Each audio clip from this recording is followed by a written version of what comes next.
cerita di mana kalian jangan kebanyakan curhat sama orang.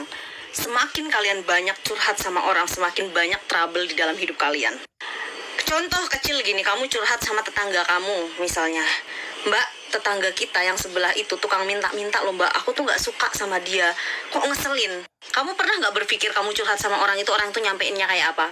Kalau titip uang, itu biasa dikurangi, titip omongan tuh dilebihin. Sekalinya apa? Omongan kamu disampaikan, ya akhirnya orang itu malah jadi temennya orang itu, kamu gak punya temen. Besok lagi kamu cerita, aduh pembantuku nih begini. Ternyata pembantu kita tahu musuh kita siapa, sekongkolah dia sama musuh kita. Semakin kamu banyak curhat sama orang, semakin di situ permasalahan tuh banyak, karena banyak orang yang pura-pura mendengarkan masalahmu padahal mereka tuh gak peduli, malah senang kamu sial.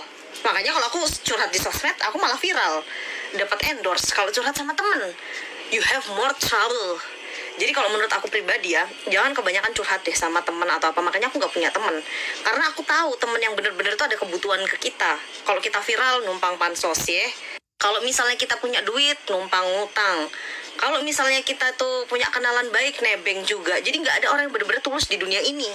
Makanya kalau kalian pernah belajar dari hidup aku tuh sering banget nolongin orang. Misalnya gini, kak aku gak punya duit 300, 400, 500, baik banget, jantung ku kasih. Tapi satu kesalahan yang pernah aku lakukan, pasti dia ingat cuman kesalahan. Akhirnya apa? Dia jadi hater aku. Muncullah banyak hater. Makanya dari situ aku suka berbagi orang sama yang di online saja. Nggak kenal, satu kali kasih ya udah, nanti 2 kali ngasih, 3 kali. Tapi kan aku nggak kenal, nggak ada urusan, dia nggak tahu siapa saya, hidup saya. Tapi kalau orang lain di luar sana, saya tutup buku, tutup rumah, saya tidak mau kenal dengan siapapun. Karena pengalaman tuh mengajarkan saya, tidak ada orang yang tulus terus-menerus mau baik sama kamu. Makanya seperti aku bilang, mending kita cari viral, cari endorse, cari inspirasi, kita ngobrol, sharing kayak gini. Aku mengajarkan kayak gini sama kalian, jangan kebiasaan curhat. Orang tuh kalau dicurhat tuh, masa sih, aduh ikut simpati, ikut apa. Padahal gak semua orang tuh senang dengar curhatan. Tapi kalau kalian punya banyak uang, yang gak suka aja dikasih, udah menjilat jadi suka. Poinnya apa? Selalu kita membuat diri kita sukses, sehingga di mata orang tuh kita tidak rendah. Pokoknya intinya ya, jangan kebanyakan curhat, jangan kebanyakan percaya.